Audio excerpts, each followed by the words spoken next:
Have you ever wondered what would have happened if 11 was reborn with all her memories? Would she be able to just snap her fingers and fix everything? Or would knowing the future, knowing all the pain that's coming, actually make her journey even worse? Let's get into it. Jane is born. Terry Ives, her mom, is still part of Brenner's twisted MK Ultra experiments.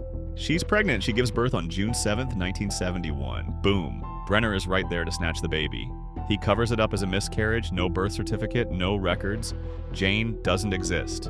But this time, as that tiny baby is taken away, her eyes flutter open and she's 11. She remembers Mike. She remembers Hopper. She remembers the Demogorgon, the Mind Flayer, and worst of all, she remembers Henry Creel. Can you even imagine the kind of psychic trauma that is? To be a newborn, completely helpless, unable to talk or even move your own body, but having the mind of a teenage warrior who has seen dimensions of hell? It's horrifying. She'd know that her mother, Terry, is out there, desperate, filing lawsuits, trying to get her back. All while Brenner, this man she's forced to call Papa, is lying to everyone.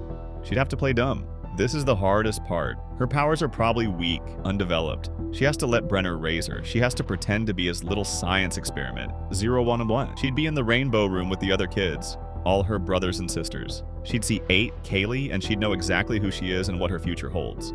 My guess? She'd be watching everyone. She knows most of these kids are doomed. Then comes 1974. Elle would be 3 years old. She'd know this is the day her mom, Terry Ives, breaks into Hawkins Lab with a gun. And in the canon, Terry just briefly sees 11 playing with 8 before she's captured. But this 11? She'd be waiting. Maybe she'd even try to use her powers to help, but let's be real, she's 3. She's probably not strong enough to stop a squad of armed guards, so she has to sit there and know that just down the hall, Brenner, her papa, is strapping her biological mother to a chair and frying her brain with electroshock therapy, leaving her in that catatonic state for the rest of her life. The sheer, boiling rage that would create, that's what she'd use. She's saving that anger. Now, let's jump to the big one. 1909, this is the year of the massacre. In the original timeline, Elle is a scared, bullied kid who doesn't understand her own strength. But this Elle, she's been waiting for this for 5 years. She's 9 years old now, and she knows who the friendly orderly is. He's not her friend. He's not some kind mentor. He's 001. He's Henry Creel. He's Vecna. So when he comes up to her, all nice and sympathetic after she gets bullied by 2, she's not buying it. He'd greet her, maybe tell her he has something new for them. And Elle would just look at him, this monster wearing a human face, and she'd probably just nod.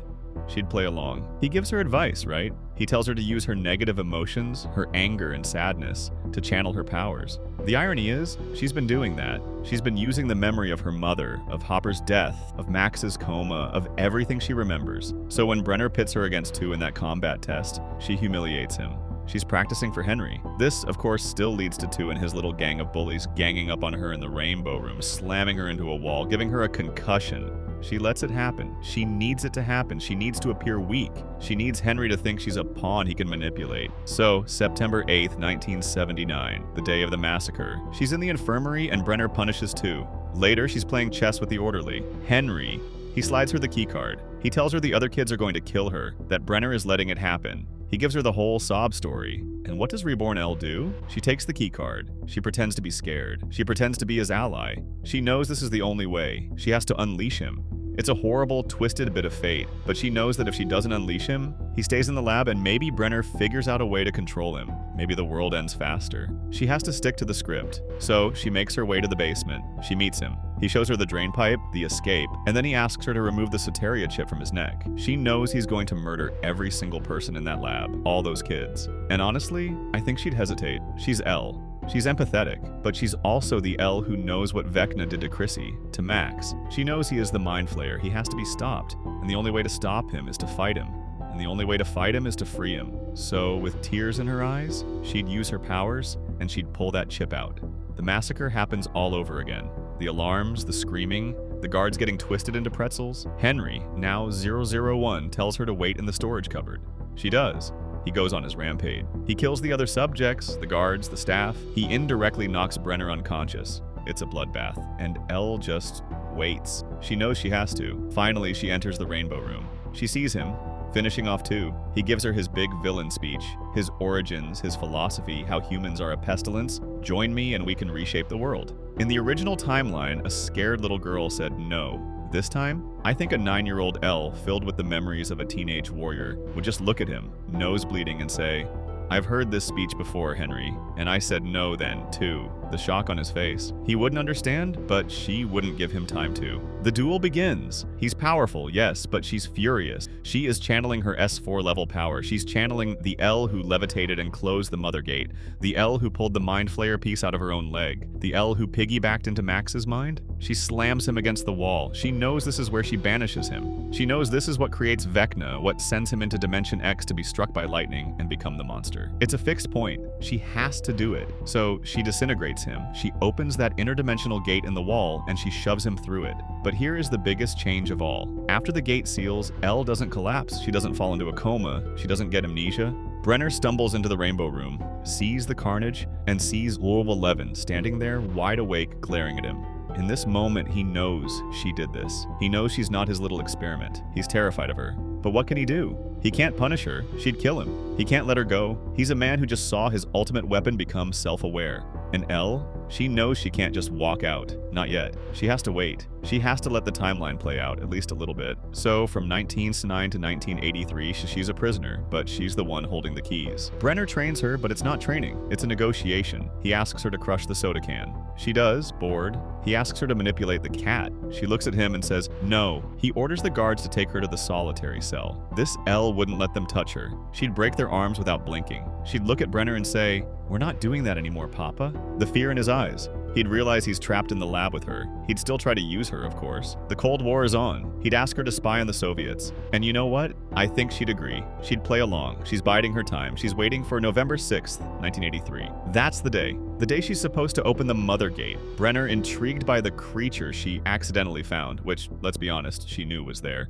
orders her to make a contact. In the original timeline, she was terrified. This time, she's ready. She gets in the sensory deprivation tank. She enters the void. She finds the Demogorgon.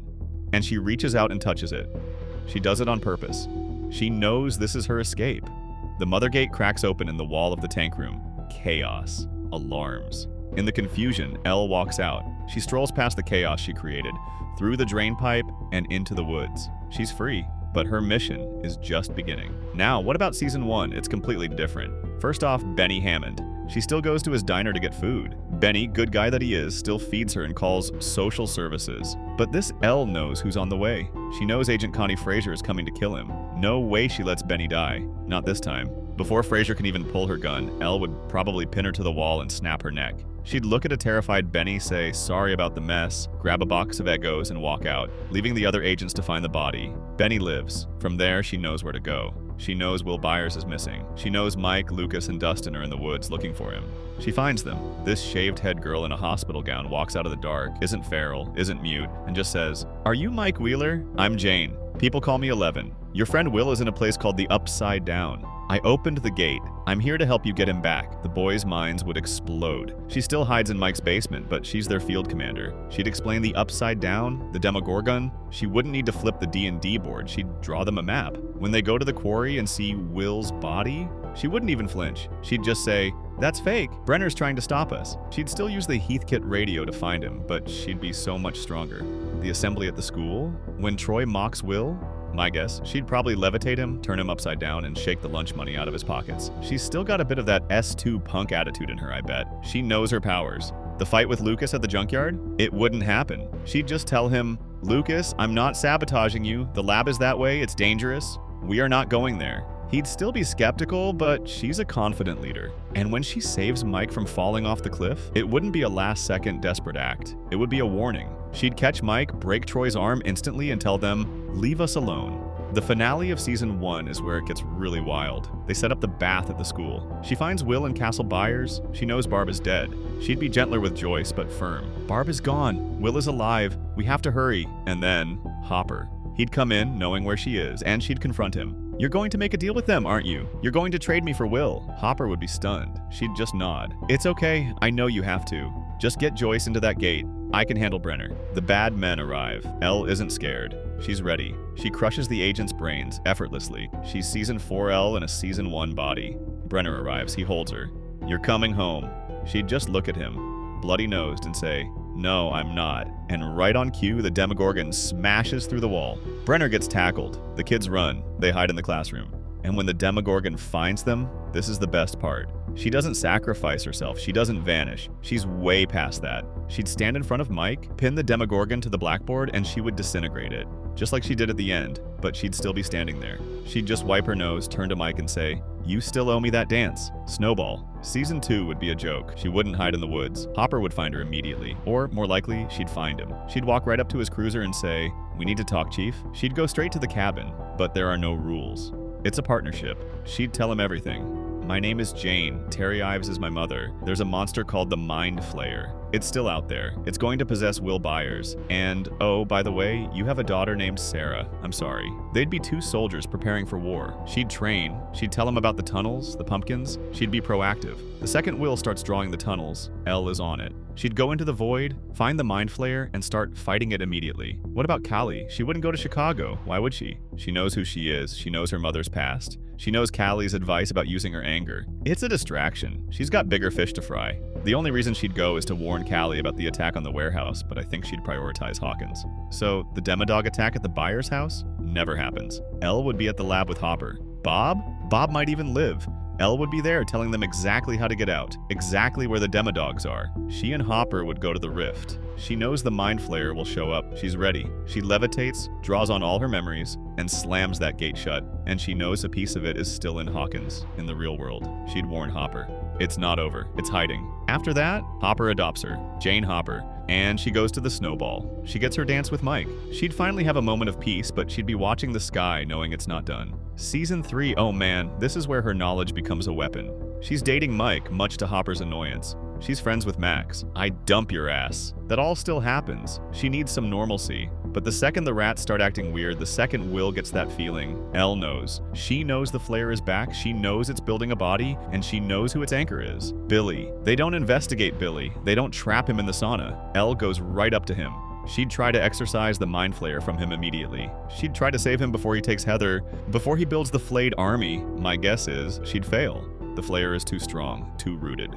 But she'd know the whole plan. She'd know about Brimborn Steelworks. She'd know about the Russians under the mall. She'd tell Hopper and Joyce, "Go shut down the laser. I'll handle the giant meat monster." The cabin attack? She'd be ready. The spider monster busts in. She knows it's going to try and bite her leg. She knows that's how she loses her powers. She doesn't let it. She keeps it at bay. She never gets bit. She never loses her powers. This changes everything. The Battle of Starcourt is Elle at full power. She'd shred that thing. She'd tear it apart. But what about Hopper? She'd be on the radio. She knows he's going to get stuck. "Hopper, the machine is going to explode. You have to jump. Get out of there." And when he dies, she'd know. She'd go into the void. She wouldn't feel him gone. She'd feel him elsewhere. She'd see the Russians. She'd know he was captured. She'd go to Joyce. "He's not dead. He's a prisoner. We're going to get him back." And that leads to season 4. The Byers still move to Lenora. Elle goes with them. She knows Hopper is alive. She's just waiting. She's in California, but she's not a bullied, powerless kid. She has her powers. So when Angela and her goons try to bully her, it's not happening. Angela says, "How was the presentation?" Elle just stares at her. The lights flicker. Angela's locker slams shut. Elle wouldn't even touch her. She'd be terrifying. She's done being a victim. No Rinkomania incident. No arrest, no Nina project. She doesn't need to regain her powers. She never lost them. So, the second she hears about Chrissy Cunningham's murder in Hawkins, she knows. It's him. It's Henry. She's on the first plane back. Or, let's be honest, she probably strong-arms Argyle into driving the Surfer Boy van, like, right now. She gets back to Hawkins way faster. She finds Dustin, Max, Lucas. She tells them everything. His name is Vecna. His name is Henry Creel. He was Ruler 01. He's the one who's been doing all of this. He is the Mind Flayer. He needs 4 victims to open the gates. Chrissy was 1, Fred was 2. We have to protect the next one. And Max, he's coming for you. They don't need the complicated 4-phase plan. They just need one plan. Elle goes into the Upside Down. She goes with Steve, Nancy, and Robin. She knows where Vecna's attic lair is. She finds him, plugged into his vines. And this is it. The final showdown. Not in Max's mind, not a piggyback. It's Elle at her absolute peak with all her memories, all her trauma, all her rage from 2 lifetimes against the monster she created. It would be an epic psychic battle, but this time she knows him. She knows his weaknesses. She'd sever his connection to the hive mind permanently. She'd destroy him. And because she got there in time, Max is never attacked. The 4th gate never opens. Eddie doesn't have to be a hero. He lives. Jason is just an angry jock, not a bisected corpse. Hawkins is saved. The end. Well, almost. There's one last piece of business. She'd gather the whole party, plus Joyce and Murray, and probably Argyle, and say, okay, now we go get my dad. And the series epilogue would be the Hawkins heroes staging an impossible rescue mission in Kamchatka. And she'd get him back. She'd finally get to be Jane Hopper, at peace, in her cabin with her dad and her boyfriend, eating Eggos, knowing it's finally, truly over. So that's our theory on what would happen if Elle was reborn with all her memories. It's kind of wild to think about. What do you think would change the most? Let us know in the comments below. And if you want to see more Stranger Things what ifs, click the video on screen now.